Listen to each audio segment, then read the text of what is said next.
Nós sabemos, como diz Maria Dolores, diz muito bem, que o perdão é uma lei da natureza, né?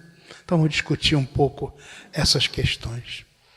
Queria começar com essa passagem lá do nosso André Luiz, do Mecanismo da Mediunidade, onde há essa questão. Pensamento é matéria.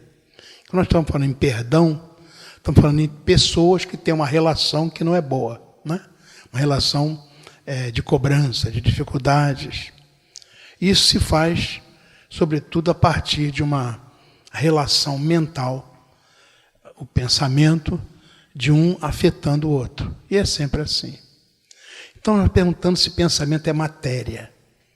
E o André Luiz esclarece que é como alicerce vivo de todas as realizações nos planos físicos e extrafísicos.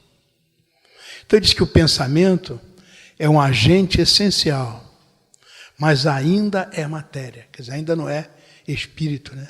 Ainda é matéria. A matéria mental, em que as leis de formação das cargas magnéticas ou dos sistemas atômicos prevalecem sobre o novo sentido. Nós sabemos, na intimidade da matéria, existe uma estrutura, não é? Nossos físicos estão mergulhados ali, estudando esse processo relacional. Então, toda essa relação, né, estabelece atração e repulsão e provoca, por consequência, decorrências dessa atração, dessa repulsão, tudo está pronto, está presente nessa estrutura material que nós chamamos pensamento. Então, as leis de formação das cargas magnéticas dos sistemas atômicos prevalecem sob um novo sentido, porque estamos trabalhando em nível muito pequeno, né, e em nível de muita velocidade. Então, você vai trabalhar aí dentro daquela visão, certamente, do que nós chamamos da mecânica quântica, né? É pequeno e velocíssimo. Velocidades, às vezes, da ordem da velocidade da luz, e às vezes mais. Então, prevalece sob um novo sentido, compondo o maravilhoso mar de energia sutil, em que todos nós nos achamos submersos. Nós estamos em uma estrutura vibratória, o Espiritismo nos mostra isso, né? E no qual surpreendemos elementos que ultrapassam o sistema periódico dos elementos conhecidos. Nós sabemos que a natureza se forma, na questão material, através de chamados elementos. Há uma classificação periódica, né, dos elementos, foi Mendeleev que fez. Os meninos que estudam química lá no ginásio aprendem essa tabela periódica, etc. Existem 92 elementos naturais, mas hoje nós temos alguns elementos artificiais, mais ou menos hoje uns 106, 107 elementos, né? E eles obedecem determinadas regras, determinadas normas, né? O que ele nos diz aqui é que existem regras e normas que nós efetivamente ainda não conhecemos. Mas que quando você trabalha nessa coisa do infinitamente pequeno, infinitamente veloz, você está trabalhando nessa direção. Está lá em Mecanismo da Mediunidade, né?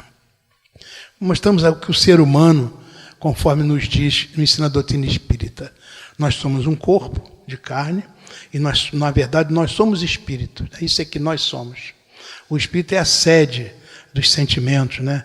É a sede dos desejos, das ambições, dos interesses, dos ideais. É o espírito que prevalece, né, permanentemente. Ele usa o corpo aqui, enquanto encarnados, para estabelecer os seus padrões de atividade. Relacionando o espírito, que está numa dimensão A, diferente do corpo que está numa dimensão B, que é tridimensional, nós temos um agregador vibratório. Alguma espécie de alguma coisa que capta as vibrações do espírito, leva para o corpo. Capta as vibrações do corpo, leva para o espírito. Então nós dizemos assim, que do espírito para o corpo, o perispírito leva as emoções, né? Enquanto que do corpo para o espírito, o perispírito leva as sensações. A gente aproxima a mão assim de uma chama, vai dando aquele calor, vai dando aquele calor, vai dando aquele calor. Quanto mais a gente aproxima, mais quente é, né? Mas a matéria em si ela não é inteligente, né? É mais essa sensação, veja, essa sensação de calor passa pela estrutura biológica e chega ao perispírito, que por sua vez leva essa mensagem lá para o espírito. O espírito que é inteligente diz assim, tira a mão daí. E aí o retorno volta e a pessoa tira a mão. Quem tira a mão não é o corpo, quem tira a mão é o espírito, manda tirar a mão é o espírito. Então, essa sensação é o perispírito que passa. Quando a gente tem ódio ou tem amor, essa sensação sai do espírito e chega ao corpo. Isso muda o nosso bioquimismo, né? Então, essa relação é muito importante no processo, chamamos de comunicação. Eu falei de comunicação conosco mesmos, né? Essa coisa do calor, essa coisa do amor, é a nossa relação conosco mesmo. Mas existe a nossa relação com o outro. Então, na medida em que eu estou tendo algum tipo de relação com alguém, e é pelo pensamento, é pela presença, é pelo sentimento, é pela emoção, é pelo desejo, são coisas do espírito e são coisas da carne, né? Então, o ser humano é um ser vibratório, tanto no que tange a relação consigo mesmo, como no que tange a relação com o outro. Nós estamos aqui, nesse momento, dentro de uma estrutura vibratória, e todos nós estamos, de alguma sorte, participando dela, nos associando a ela, contribuindo. Alguns, digamos, acredito que todos positivamente. Algum que não estou acreditando, não estou gostando, não quero saber disso, atua destrutivamente, né? É isso. O perispírito é o veículo que faz a interface entre o corpo e o espírito. Porque o corpo está numa dimensão tridimensional, né? Enquanto que o espírito está numa outra dimensão que a gente não sabe avaliar. Dizem 9ª ou 11ª, isso é uma discussão que não vale a pena colocar aqui. Então, quem traz daquela dimensão X do espírito para o corpo é o perispírito. E quem leva daqui para lá é o perispírito, é a função. Essa é uma das funções do perispírito, né? Muito bom. Veja o que diz esse índio norte-americano, né? Isso é um provérbio navajo. Os pensamentos são como flechas. Uma vez lançadas, alcançam o seu alvo. É uma leitura vibratória, interessante. Então, toma cuidado. Porque assim que você se relaciona com o outro, isso volta para você também. Então, se você manda um mau pensamento para alguém, é uma flecha negativa. Mas essa flecha passou por você e acaba prejudicando a você também. É a sabedoria do índio velho, né? Interessante isso. Então, nós temos, assim, essa visão, chama de uma ecologia mental. O nosso ambiente, muito de dinheiro, poder, domínio, né? Isso a gente vai imprensando a criatura. Então, o eu fica todo imprensado, você fica diminuído pelas relações negativas que acontecem no mundo à nossa volta. Nós temos que tomar cuidado, porque como nós somos pessoas relacionais, nós nos relacionamos com o meio. Não é só esse meio que nós estamos aqui agora, mas o nosso planeta é o nosso meio, o grande meio onde nós estamos. E não só o planeta físico, mas também o planeta espiritual. Essas bilhões de criaturas que estão encarnadas por aí, né? Então, o nosso momento é um momento delicado, um momento de muita impureza, né? De muita sensação negativa, enfim. Nós colocamos aqui uma menininha, né? Está com raiva de mim? E aí vem uma palavra interessante. Persistir na raiva, ou seja, você mantém aquele pensamento, muitas vezes, como se fosse um disco que está tocando toda hora, a mesma música o tempo todo. Raiva, raiva, raiva, raiva, né? Isso cria uma fixação. Persistir na raiva é como apanhar um pedaço de carvão quente, com a intenção de atirar em alguém. Só que quando você levanta a pedra cheia de carvão, a pedra que está brasa, né? Quem se queima primeiro é você, né? Interessante a ideia. Nós trouxemos lá temas da vida e da morte, no livro do Manuel Filomeno de Miranda, publicado pela mediunidade do Divaldo, pela FEB. Diz pensamento e perispírito, né? Portador de expressiva capacidade plasmadora, o perispírito registra todas as ações do espírito através dos mecanismos sutis da mente que sobre ele age. Então, o espírito pensa o tempo todo, e esse pensamento está agindo sobre o perispírito. André Luiz nos fala dessa teoria do pensamento contínuo, que é privativo do ser humano. Ou seja, você não consegue ficar em momento algum sem pensar. É o seu perispírito que está agindo. O seu espírito é ativo. Na medida em que ele está agindo, ele está afetando o seu perispírito. Imagine que você tem assim, pensamento de otimismo, de confiança. Você está enriquecendo de determinadas luzes o seu perispírito. Mas se for ao contrário, se tem pensamentos que ficam predominantemente de pessimismo, né, de desinteresse, de desimportância, né, de desequilíbrios, isso também está criando marcas do seu perispírito. O perispírito não é também o nosso modelo organizador biológico? É. Então, na medida que essas coisas vão se fixando no perispírito, isso vai afetando, afinal, o seu corpo de carne. Essa máquina de viver que acaba sendo afetada por você mesmo. Daí a necessidade da gente refletir sobre essa estrutura humana, nossa condição, né? Então, através de mecanismos sutis da mente que agem sobre ele, estabelecendo futuros parâmetros de comportamento que serão fixados por automatismos vibratórios nas reencarnações por vindouras. É por isso que a gente semeia hoje aqui, mas vai colher ainda hoje, amanhã ou em outras vidas, inevitavelmente. Corpo intermediário entre o ser pensante eterno e os equipamentos físicos transitórios, por ele, pelo perispírito, se processam as imposições da mente sobre a matéria e os efeitos dela em retorno à causa diretriz. É a passagem do perispírito, né? É o intermediário. O pensamento desse modo é um agente de grave significado no processo natural da vida, representando o grau de elevação ou de inferioridade do espírito, que, mediante o seu psicossoma, o órgão intermediário, plasma o que lhe é melhor e mais necessário para marchar no rumo da libertação. Agora, nós estamos aprendendo essas coisas com a doutrina espírita, né? Vamos tratar de mudar a nossa maneira de pensar. Não é? A reforma íntima passa exatamente por aí. Muda o seu padrão de pensamento. Então, em vez do pessimismo, o otimismo, em vez da desconfiança, a confiança, em vez da incredulidade, a crença, né? Em vez do ódio, o amor, trocando, mudando as matrizes que fazem parte da sua vida. Então, com o objetivo de comprovar, veja essa experiência interessante, né? A força do pensamento, os cientistas colocaram dóceis ratinhos da cidade, né, próximos a ratos selvagens.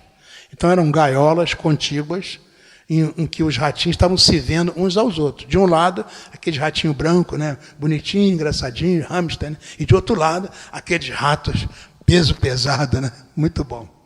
Então, mas não havia possibilidade de contato, só visual. Os ratos selvagens eram ameaçadores e tomavam atitudes de intimidação e enviavam durante todo o tempo olhares agressivos e ameaçadores. Os ratinhos urbanos acabaram morrendo, embora não tivessem sofrido um arranhão. Tá? A autópsia mostrou que as glândulas suprarrenais desses ratinhos estavam dilatadas. Era um sinal evidente da violenta pressão nervosa e emocional. E o autor conclui que é possível a agressão através do olhar de ódio ou de qualquer outro sentimento menos digno. Então você não precisa nem xingar, não precisa nem dar tiro. Né? O seu tiro mental atinge as pessoas. Isso é uma comprovação científica. Não é? Diz o nosso Allan Kardec, nunca é demais reforçar que o pensamento exerce uma poderosa influência nos fluidos espirituais, modificando suas características básicas. Os pensamentos bons impõem-lhes luminosidade e vibrações elevadas que causam conforto e sensação de bem-estar às pessoas sob sua influência. Os pensamentos maus provocam alterações vibratórias contrárias às citadas acima. Os fluidos ficam escuros e a sua ação provoca um mal-estar físico e psíquico. Os maus pensamentos corrompem os fluidos espirituais, como os miasmas deletérios corrompem o ar respirável. Como Kardec é moderno. Isso é coisa nova, que a ciência está descobrindo hoje. Mas ele já falou isso lá na Gênese. Está publicado lá na Gênese, é só olhar lá. Capítulo 14, item 16. Impressionante. Voltando aqui para o nosso mecanismo da mediunidade, eu gosto muito desse livro, né? Muito bom para estudar. O pensamento, a formular-se em ondas, age de cérebro a cérebro, tanto quanto a corrente de elétrons, de transmissor a receptor, como na televisão. Então, na hora que eu penso em você, eu estou emitindo uma onda para você. Pode ser uma onda boa ou uma onda ruim. A questão é da sintonia, né? Se você vibra na mesma frequência, você capta aquela onda. E nós, então, ficamos sintonizados. Isso tem muito a ver com os mecanismos obsessivos. Mas tem muito a ver com os mecanismos de generosidade, com que os bons espíritos nos envolvem. O mecanismo é o mesmo. A questão é em que faixa nós sintonizamos. Podemos compreender, sem dificuldade, no pensamento ou radiação mental, a substância de todos os fenômenos do espírito, a expressar-se por ondas de múltiplas frequências, valendo-nos de ideia imperfeita. Podemos compará-lo de início à onda de rádio, a onda hertziana, né? Tornando o cérebro como sendo um aparelho emissor e receptor ao mesmo tempo. Isso André Luiz falou nos anos 40. Isso hoje está demonstrado pela ciência. Eles falam, inclusive, da pineal, descreve exatamente como uma antena, né? Ao mesmo tempo emissora e receptora. E é isso mesmo. Então, isso foi dito nos anos 40, né, doutor Jorge? Ninguém nem tinha ideia disso, mas hoje isso é uma comprovação científica, né? Então, cada vez que o átomo absorve vibrações, emite um quantum de energia. Olha, 1940, nos anos 40, isso é uma coisa muito nova, né? E cada vez que ele absorve vibrações, emite um pacote de energia. O mesmo ocorre quando o átomo distribui vibrações. Essas forças, em constante movimento sincrônico, ou seja, harmonizadas, ou em estado de agitação pelos impulsos da vontade, estabelece para cada pessoa uma onda mental própria. Então é muito assim. Se eu sou otimista, confiante, eu tenho uma onda mental com uma certa luminosidade, com certas características. Mas se eu sou depressivo, eu tenho uma outra mental com outra luminosidade, outras características. Eu vou escolher como é que eu monto a minha onda mental. Que a minha onda mental, ao mesmo tempo, me permite estabelecer ligações. Olha, ele falou das ondas hertzianas, da ligação da televisão. É isso mesmo que vai acontecer. Quanto mais investiga a natureza, mais se convence o homem de que vive num reino de ondas transfiguradas em luz, eletricidade, calor ou matéria, segundo o padrão vibratório em que se exprimam. Isso hoje é ciência, ciência pura. Você vê essa parede aí aparentemente sólida, é aparentemente sólida, é porque os nossos olhos têm uma capacidade muito limitada de ver. Existem coisas aí que são capazes de atravessar essa parede. Essas partículas alfa, beta. A partícula alfa atravessa uma folha de papel. A partícula beta atravessa um caderno. Mas a partícula gama atravessa essa parede. E onde é que vão? São ondas muito curtas que vão muito longe, velocidades fantásticas. No interior do átomo predomina o aparente vazio. Se você tivesse o átomo, por exemplo, o núcleo do átomo, do tamanho do estado do Maracanã, o elétron que estaria passando mais forte estava lá em Sergipe. É um intervalo enorme, só que a velocidade é tão fantástica que você tem a impressão que está parado. Nós temos a impressão que está parado, mas é só uma impressão. Os espíritos que veem de outra maneira observam a matéria de outra forma, né? E as regras que tem ali dentro são regras que os nossos aparelhos vão começando a descobrir, mas é muita matemática ainda para desenvolver, muita física para desenvolver. É outra física e outra matemática. Então, quanto mais investiga a natureza, mais se convence o homem de que vive num reino de ondas.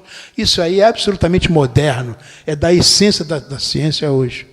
Existem, no entanto, outras manifestações da luz, da eletricidade, do calor e da matéria, que ainda são desconhecidas nas faixas de evolução humana, das quais, por enquanto, somente poderemos recolher informações pela via do Espírito. Quer dizer, o próprio Espírito, como André Luiz, ainda ignorava muita coisa. E nós vimos pelos livros dele que ele mesmo declara ignorar muitas coisas. Imagine nós, né? Estamos muito longe de reconhecer. Mas isso tudo nos aponta para esse ser vibratório, para a estrutura vibratória do universo, tudo são vibrações. Se são vibrações, existe acasalamento vibratório, existem afastamentos vibratórios, e a gente vai estudar isso um pouco mais adiante. Diz Allan Kardec, na Gênesis. A ação dos espíritos sobre os fluidos espirituais tem consequências de importância direta e capital para os encarnados.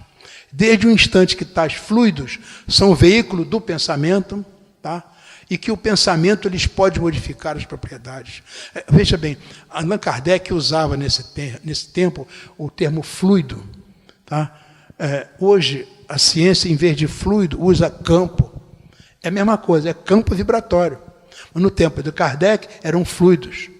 O nome que se dizia era esse. Mas o conceito é o mesmo. Ou seja, desde que tais fluidos são os veículos do pensamento, são os campos, né? E que o pensamento eles pode modificar as propriedades. É evidente que eles devem estar impregnados das qualidades, boas ou más. Essas ondas são ondas portadoras.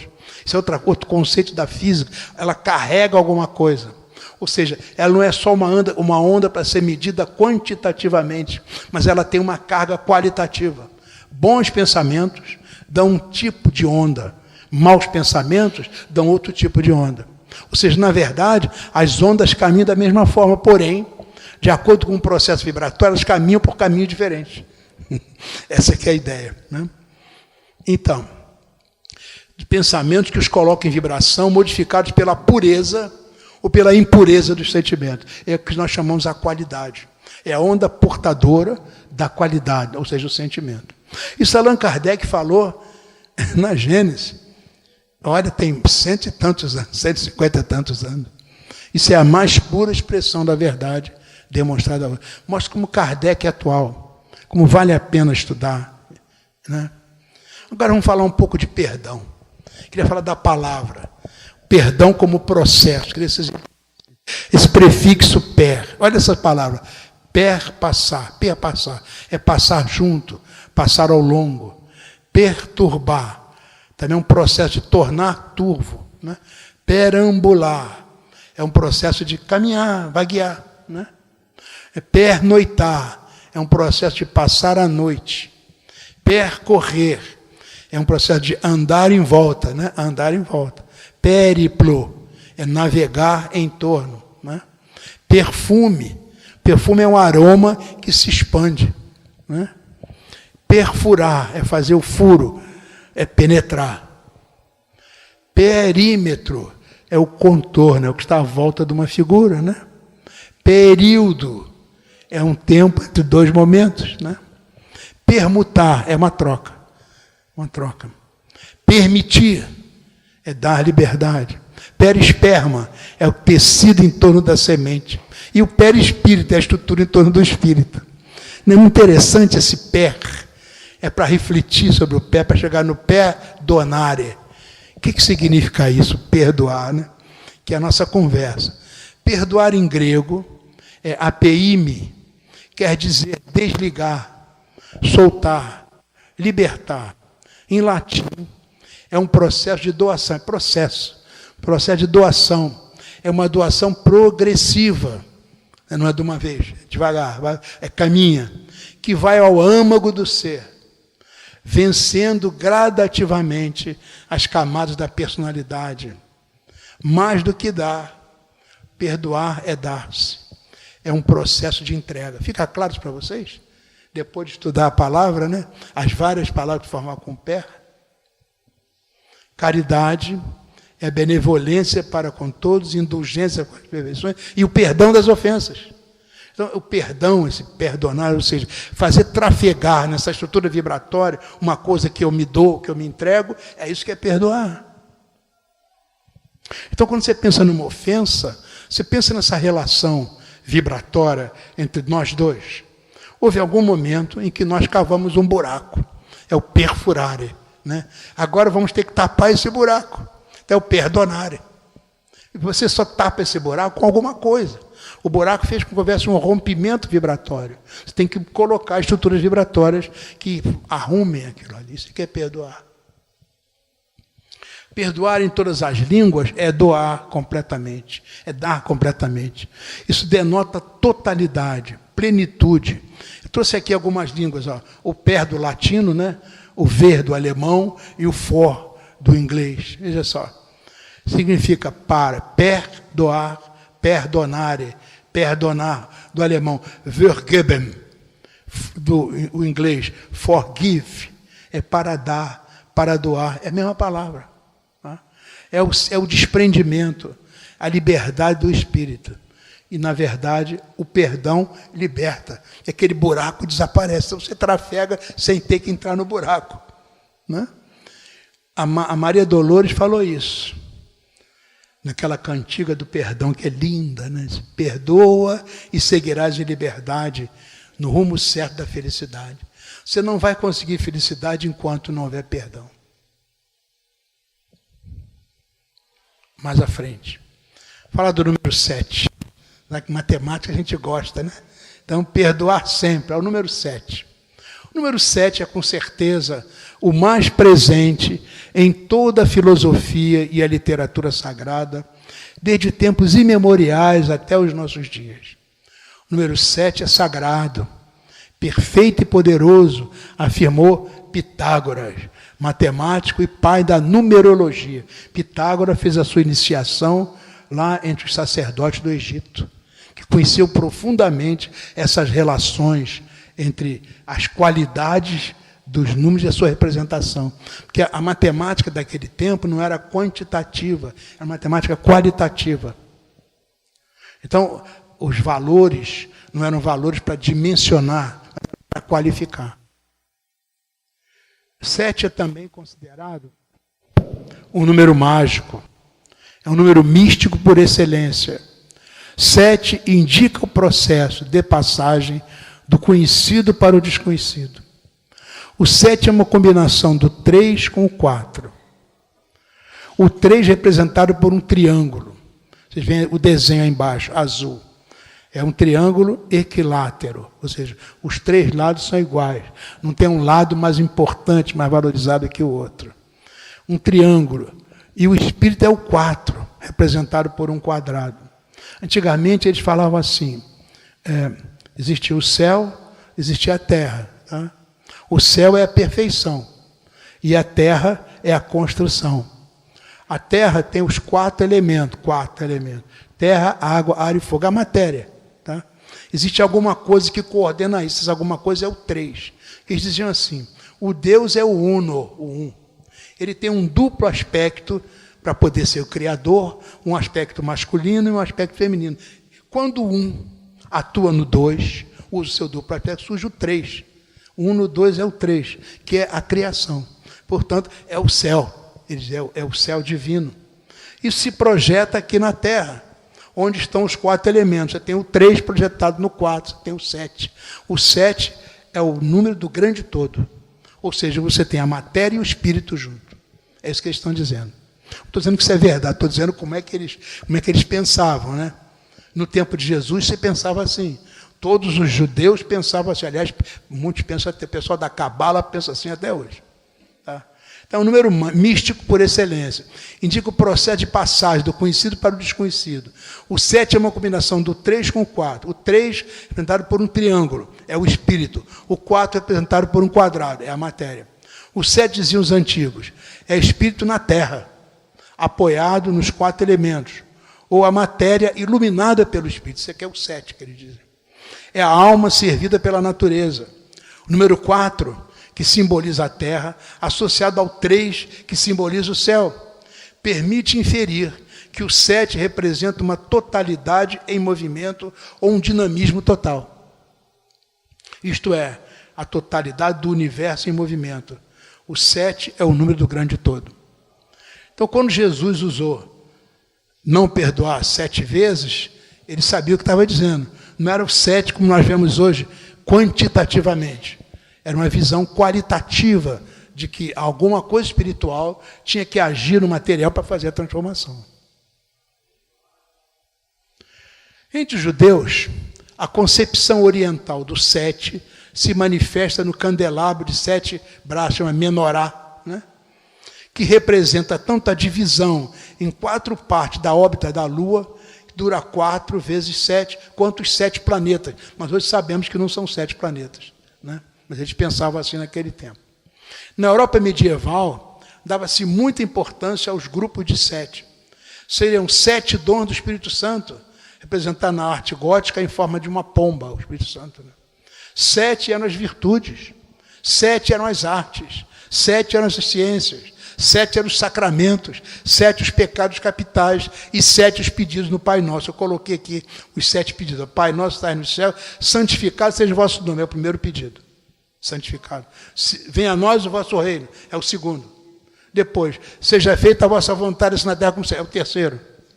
O pão nosso de cada dia nos dá hoje, é o quarto. Perdoa nossas ofensas, como nós perdoamos, é o quinto. E não nos deixeis cair em tentação, é o sexto. Finalmente, livrar-nos do mal, é o sétimo. São os 7 pedidos espécies do Pai Nosso, que Jesus ensinou para nós. Dizem que é a oração mais perfeita que tem, mais perfeita.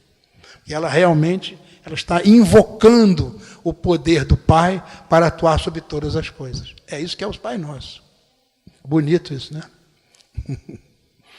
Perdoar 7 vezes, portanto, é perdoar sempre. Perdoar 70 vezes 7 vezes indica que perdoar é condição indispensável para que o espírito seja purificado e assim possa ver o Pai. Então, o processo. Você vai levar muito tempo nesse processo de santificação, de purificação. É isso que vai levar 70 vezes 7 vezes. Isso é um desafio para o seu espírito, né? Milenarmente acostumado a negar essas coisas, mas de repente ele agora compreende que ele não pode mais negar isso. Ele tem que caminhar na direção do Pai, ele tem que se negar permanentemente, em termos de egoísmo, orgulho, vaidade, esses condutos que, na verdade, atrapalham a livre manifestação da vontade divina em nós. Então, e assim ele possa ver o Pai. Veja, quando você estuda lá o Sermão da Montanha, coisa assim, os que têm puro coração são aqueles que vão ver o Pai. É isso, o que é puro coração? Não tem mais nenhum sentimento de impureza, não tem nenhuma gradação menos feliz. São esses que vão ver o Pai. É claro que não é ver o Pai, como diz o Pastorino, é ver assintoticamente, ou seja, é uma aproximação tão grande com a divindade que você vai poder dizer, como nos textos sagrados, já não sou mais eu quem vive, é o Pai que vive em mim. Ou então, eu e o Pai somos um, a unidade perfeita, né? Mas isso é só para os puros de coração. É um grande processo de limpeza, perdonare, grande processo de doação, de abdicar inteiramente do egoísmo, abdicar totalmente do egocentrismo. Quando isso acontecer, você está limpo. Aí você pode perceber o Pai, como nós hoje, para nós, é uma coisa remotíssima, né? Então, nesse caso, é quando o Espírito 3 domina completamente a matéria. Talvez seja interessante falar do 9, né? Na verdade, o 4 responde à matéria e o 9 é a representação do Espírito. Eles desenhavam graficamente a matéria com 6. Mas como nascesse a coisa lá no alto, que naquela época a gente pensava que o alto era o alto. Nós hoje sabemos que não é bem assim. Nascia lá no alto, ou seja, no máximo de espiritualidade, e vinha descendo, descendo, descendo, na direção da materialidade. Quando chegava aqui embaixo, ele tentava reverter, mas não conseguia, voltava. É o 6. Por isso, o número da besta é o 666, é o máximo da matéria. Interessante, né? E o inverso, nessa matemática, o inverso de 6 não é 1/6. O inverso de 6 é 9. Porque você sai do máximo da matéria e vai subindo, vai subindo, vai subindo, vai subindo, em direção à espiritualidade plena. Mesmo que você queira sair, você não consegue. Forma-se o 9. O inverso de 6, nessa matemática mística, é o 9. Interessante, né? Essa visão que eles tinham. Então, quando você chega, por isso é 490. A matéria absolutamente subjugada pelo Espírito na sua plenitude. 70 vezes 7 vezes, 490. O 0 é o todo, 490. A matéria totalmente subjugada pelo Espírito. Já não sou mais eu quem vive. Quem subjugou foi o Pai que vive em mim. Pastorino está lá na sabedoria do Evangelho. Então, se nós não soubermos perdoar, não poderemos jamais ser perdoados. Perdoa as nossas dívidas, assim como já perdoamos aos nossos devedores. Então, veja bem, eu não sou perdoado primeiro, eu primeiro perdoo, e para depois eu receber o perdão. É o perdonare. Primeiro eu entro no processo de doação. Na medida que isso acontece, um processo de doação maior vai acontecer na minha direção.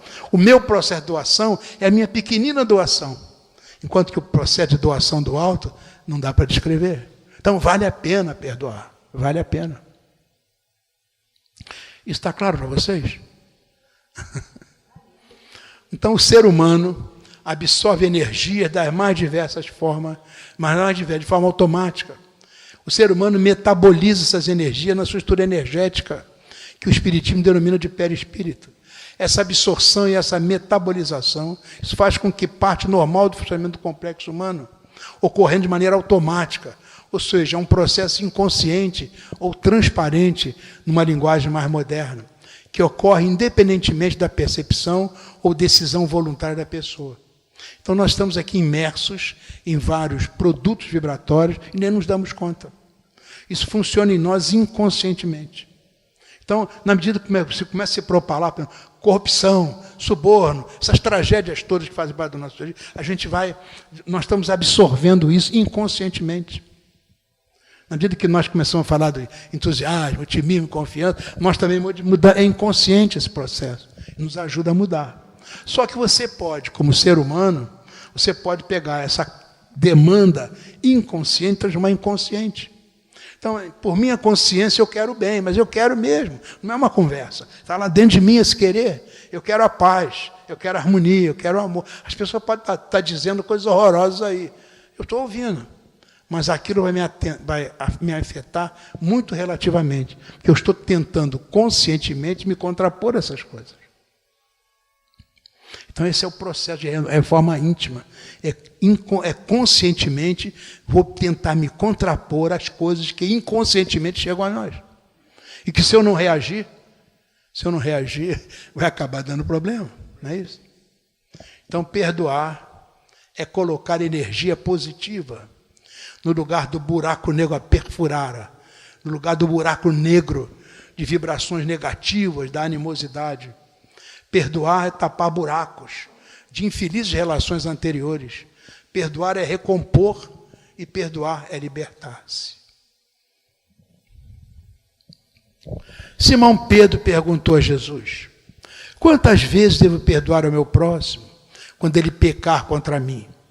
Até 7 vezes? Ao que Jesus lhe respondeu: não te digo que até 7 vezes, mas até 70 vezes 7. Se multiplicarmos esses números, o resultado é 490 vezes. O Chico Xavier estava atendendo umas pessoas, lá em Uberaba, no grupo espírita da prece. Aí veio uma senhora e disse assim: meu marido é alcoólatra. E ele disse assim para o Chico: se eu contar as vezes que eu já perdoei o meu marido, nesses 30 anos de casado, dá mais de 490 vezes. Sendo assim, eu já estou liberada, né? Ao que o Chico lhe respondeu: Emmanuel está aqui, do meu lado, dizendo: Jesus mandou perdoar 70 vezes, cada ofensa, é de cada vez. É um processo muito longo, né? Significando, cada ofensa que vai perturbar o seu coração. Esse número é simbólico, né? Significando que o perdão deve ser constante e incondicional, como ensinou o Cristo em todos os atos da sua estada entre nós, mostrando como se faz, fazendo. O que ele fez, não era teórico, né? Na estação de sofrimento, sem precisar e sem merecer, Jesus deixou-se imolar por amor a nós, a fim de nos impulsionar no caminho da suprema felicidade, para a qual todos nós fomos criados. Mas não soubemos ainda entrar na posse da nossa herança divina, trocando ao longo das nossas múltiplas encarnações, pelo orgulho, pelo egoísmo, pela preguiça, pelo crime, pagando assim o preço pelas nossas escolhas. Agora que somos aprendidos do Espiritismo, vamos fazer outras escolhas? Vamos fazer outras escolhas, né? Conscientemente. No livro Há 2000 anos, Emmanuel conta, vocês todos verdadeiros sabem isso.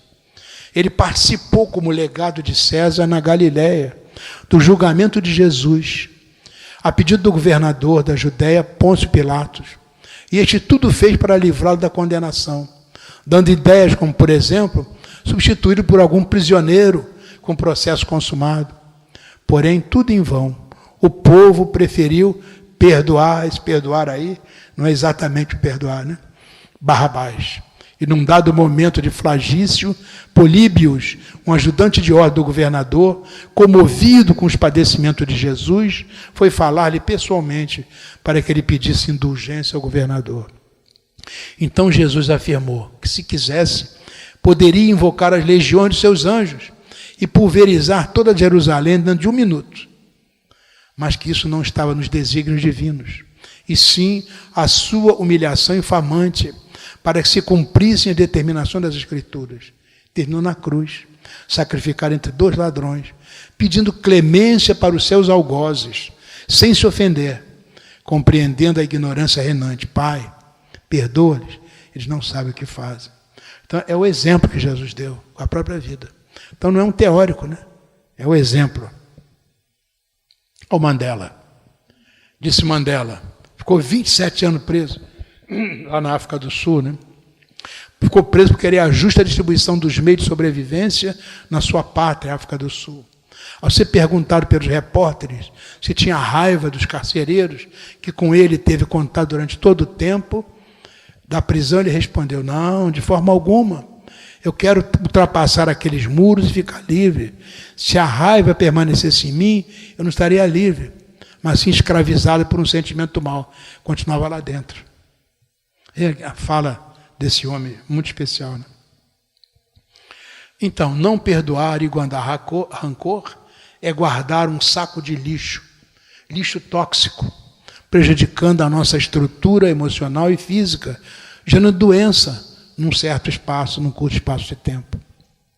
O Dr. Frederick Luskin, doutor em aconselhamento clínico e psicologia da saúde pela Universidade de Stanford, nos Estados Unidos, afirmou, por meio de pesquisas, que a raiva revelou ser um risco significativo para a doença cardíaca. Num estudo fascinante com adultos que possuíam pressão arterial normal, ele comprovou que 5 minutos de raiva enfraqueceram a reação imunológica dos participantes. A imunoglobulina salivar, uma medida comum da capacidade imunológica, ficou diminuída por um período de 4 a 6 horas, depois de um episódio de 5 minutos de raiva. Então, uma dose de raiva dá um problema enorme de saúde para você durante muito tempo. Isso é ciência. Isso aí não é místico que está dizendo, não é médium, não é espírita que está dizendo. É doutor, nunca ouvi falar em espiritismo, mas não precisa, né? É necessário treino constante no perdão, um processo. Você tem que treinar o perdão, já que ofendemos e nos sentimos ofendidos. Ao ditado popular, errar é humano, perdoar é divino. Entretanto, se errar é humano, perdoar também tem que ser humano, né? Nós é que temos de resolver nossos problemas. Nós temos o hábito de dizer, Deus que me perdoe, mas Deus não tem que perdoar, não. Até porque ele não se ofende. O perdão está relacionado com a ofensa. Se não há ofensa, não é necessário o perdão. Outra crença popular atrapalha a prática do perdão, é a frase tão comum, perdoar é esquecer. Ou quem perdoa esquece. Lembrar e esquecer são questões mnemônicas, de lembrança. Se a nossa memória é saudável, então a gente lembra das coisas. Não há possibilidade de esquecer nenhum acontecimento, seja ele bom, seja mau. Perdoar é enxugar o fato, retirando-lhe o conteúdo, a energia nervosa. Ficará apenas o fato. Isso é esquecer quanto ao mal. Não merece comentário em tempo algum, o mal. Ou seja, aconteceu alguma coisa entre nós. Eu me lembro de alguma coisa, mas eu coloquei no lugar uma costura que arrumou. Então isso aconteceu, mas já não me afeta mais. Esse é o que chama processo. Você vai costurando uma nova relação. Faz parte disso. Deus criou leis para regerem as nossas ações. Seremos felizes ou desgraçados de acordo com a nossa escolha, diz André Luiz, lá para a psicologia do Chico, uma página chamada Nem Castigo Nem Perdão. André Luiz diz isso, Deus é equidade soberana. Deus não castiga nem perdoa, mas o ser consciente profere para si as sentenças da nossa absolvição ou culpa. Ante as leis divinas, nossa conduta é o processo, nossa consciência do tribunal. Deus dá a cada um de forma igual os meios de aprimoramento, mas a cada um será dado de acordo com as suas obras. Na prece dominical, conhecida como Pai Nosso, Jesus nos ensina: perdoa as nossas dívidas, assim como nós já perdoamos aos nossos devedores. Ou seja, nós colheremos aquilo que plantarmos. Se não perdoamos, como é que vamos querer que sejamos perdoados? Esse é um processo. É muito importante refletir sobre isso. Diz nosso Chico: se refletirmos bem a luz da doutrina espírita, toda a falta cometida por nós tem como primeiro afetado nós mesmos. Foi isso que nós vimos, né? Essa estrutura sai sai do ser que eu sou, o espírito que eu sou, um mau sentimento. Ele passa primeiro por onde? Pelo meu perispírito, pelo meu corpo, antes de chegar no outro. Então, primeiro faz mal a mim, depois faz mal ao outro. Mas a recíproca é verdadeira. O bom pensamento primeiro faz bem a mim, e logo em seguida faz bem ao outro. Por isso, vale a pena perdoar. Vale a pena fazer o bem. Isso já não é mais uma coisa de médium, de místico, de filósofo, de poeta. Isso é coisa de ciência, demonstrada cabalmente a cada dia. Então é perdoando que se é perdoado. Muito obrigado. Conseguimos terminar no tempo aí. Muita paz. Vamos fazer um intervalo. Daqui a pouco a gente retoma que o outro companheiro já vai chegar aí. Obrigado.